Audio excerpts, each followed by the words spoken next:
Hello everyone, welcome back to Entertainment Tutorial. Dear students, today we are going to start our new chapter, Chapter 7, Ashoka, the Emperor who gave up war. Roshan's rupees. Roshan clutched the crisp notes that her grandfather had given her on her birthday, while she badly wanted to buy a new CD. She also wanted to just see and feel the brand new notes. It was then that she noticed that all of them had a smiling face of Gandhiji printed on the right and tiny set of lions on the left. What were the lions? Therefore she wondered. Dear students, इसी story पे हम इस chapters को continue करेंगे. A very big kingdom, एक बड़े kingdom को क्या कहा जाता है? एम्पायर. क्या कहा जाता है? Empire. The lions that we see on our notes and coins have a long history. They were carved in stone and placed on top of a massive stone pillar at Sarnath. जो शेर हम notes और coins पे देखते हैं उसकी जो history है ना वो बहुत लंबी है. पत्थर पे कार्विंग की गई थी, इट मीन्स गढ़ा गया था स्टोन पे, और सारनाथ में जो पिलर है उस खंबे के ऊपर रखा गया था. देखो आपको ये इमेज दिख रही है, इसी को हम कहते हैं lion capital. Ashoka was one of the greatest ruler known to history, and on his instructions inscriptions were inscribed on pillars as well as on rock surface. Before we find out what was written in these inscriptions, let us see why his kingdom was called an empire. Dear students, जो अशोक थे वो बहुत बड़े great ruler थे. History के उन्होंने instructions दिए हुए थे, इंस्क्रिप्शन पर गढ़वाते थे, वो इंस्क्रिप्ट करवाते थे.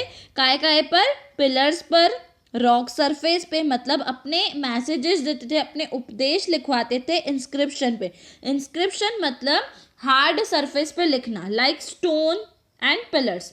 इंस्क्रिप्शन वही होता है जो पत्थरों खंभों पे लिखवाया जाता है. अब ये जो है यहाँ पे अशोका जो राजा थे वो अपने इंस्ट्रक्शंस प्रोवाइड करते थे कि राज्य में कैसे काम करना चाहिए, कैसे रहना चाहिए. बिफोर वी इसको समझने से पहले we find out what was written in this inscription. उससे पहले हम देखेंगे कि इंस्क्रिप्शन पे पत्थरों पे क्या लिखा हुआ था. The empire that Ashoka ruled was founded by his grandfather. Empire क्या होता है?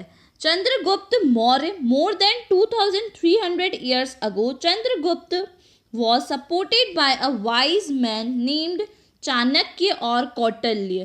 Many of Chanakya's ideas were written down in a book called the अर्थशास्त्र.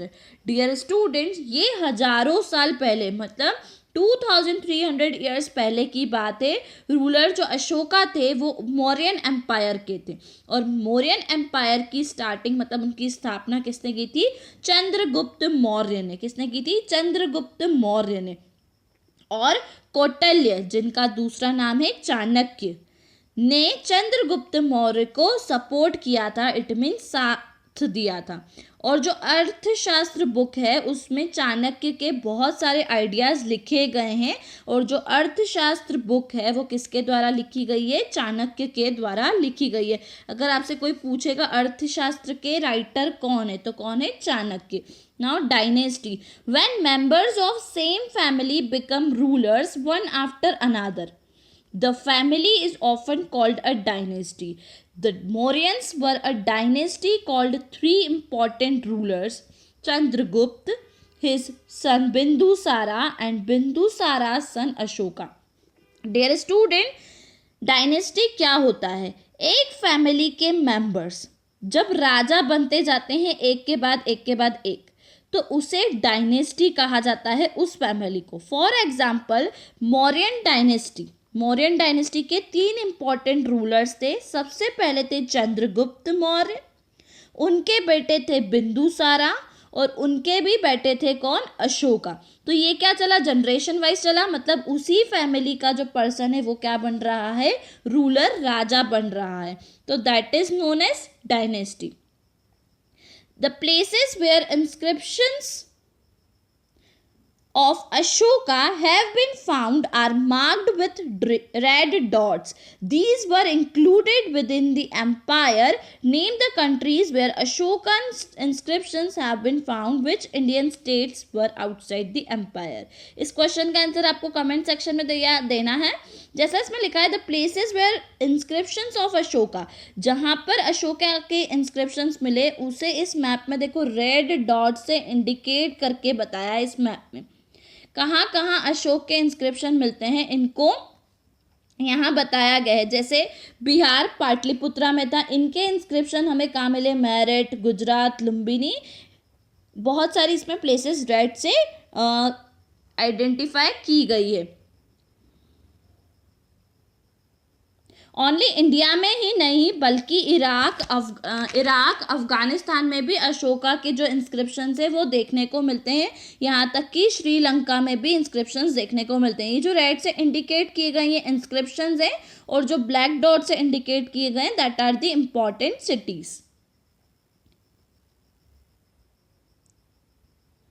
There were several cities in the empire marked with black dots on the map. These include the capital Patliputra, Takshila and Ujjain. Takshila was a gateway to the northwest, including Central Asia, while Ujjain lay on the route from north to south India. Merchants, officials and craft persons probably lived in these cities.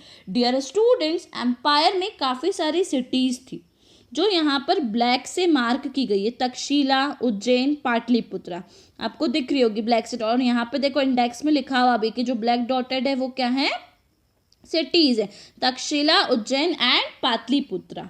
तो जो तक्षशिला है ये important place है इनके empire की। तक्षशिला को gateway to the north west कहा जाता है, मतलब तक्षशिला से होते हुए पूरे देश में हम जा सकते हैं। देखो तक्षशिला जो है वो नॉर्थ वेस्ट से होते हुए आप पूरे वर्ल्ड में घूम सकते हो। और सेंट्रल एशिया में भी लोग आते थे।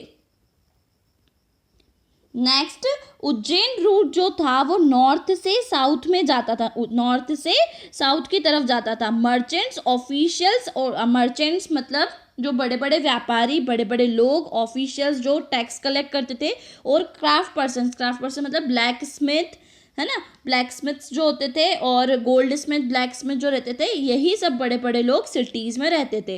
In other areas there were villages of farmers and herders, और दूसरे एरियाज में फार्मर्स मतलब किसान और हर्डर्स मतलब चरवाहे जो चरवाते हैं ना। तो ये क्या होता था, स्पेशल एरिया जैसे सेंट्रल इंडिया जो है वो बीचों बीच में है, तो यहाँ कौन रहता था, हंटर गैदरर्स देखने को मिलते थे। हंटर गैदरर्स मतलब जो हंटिंग करते थे सेंट्रल इंडिया।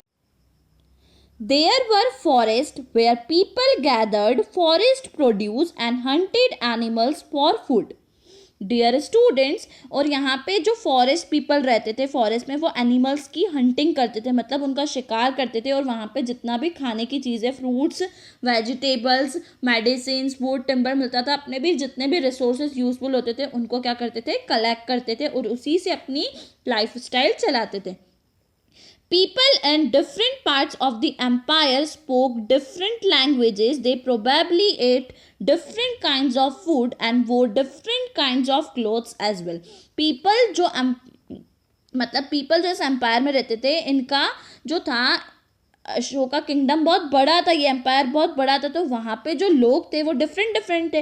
तो यहाँ पे जो बोले जाने वाली लैंग्वेजेस थी वो बहुत सारी थी, और यहाँ पे अलग अलग तरीके का खाना खाया जाता था, और जो लोगों के पहनने के वियरिंग तरीका था क्लॉथ्स का वो भी बहुत डिफरेंट था। How are empires different from kingdoms, ये जो एम्पायर थे वो बड़े बड़े किंगडम से कैसे डिफरेंट थे। First, emperors need more resources than kings because empires are larger than kingdoms and need to be protected by big armies.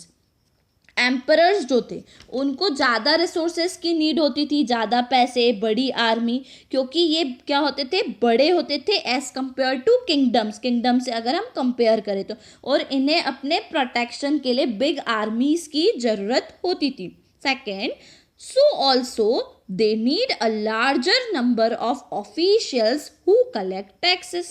अब इनके पास इतनी बड़ी आर्मी थी, इतना पैसा था, तो इतना सब आर्मी को पैसे देने के लिए सब खर्चा तो चलाना पड़ेगा, तो इन्हें ऑफिशियल्स रखने पड़े जो लोगों से जाकर समय समय पर क्या लेकर आए, टैक्स लेकर आ पाए. Next, ruling the empire. As the empire was so large, different parts were ruled differently. The area around Patliputra was under the direct control of the emperor. These meant that officials were appointed to collect taxes from farmers, herders, craftspersons, and traders who lived in villages and towns in the area. Officials also punished those who disobeyed the ruler's order. Many of these officials were given salaries. Messengers went to and fro, and spies kept a watch on the officials. And of course, the emperor supervised them all, with the help of members of the royal family and senior ministers. Dear students, ruling the empire, empire को rule करना.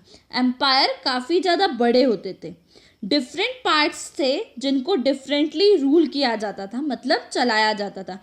पाटलिपुत्रा के पास वाले जो area थे वो emperor मतलब महाराजा जो थे वो डायरेक्टली उनको कंट्रोल करते थे, और काफ़ी सारे ऑफिशियल्स की नीड होती थी, उनको अपॉइंट किया जाता था ताकि वो इतने बड़े एम्पायर में सभी लोगों से टैक्स कलेक्ट कर सकें.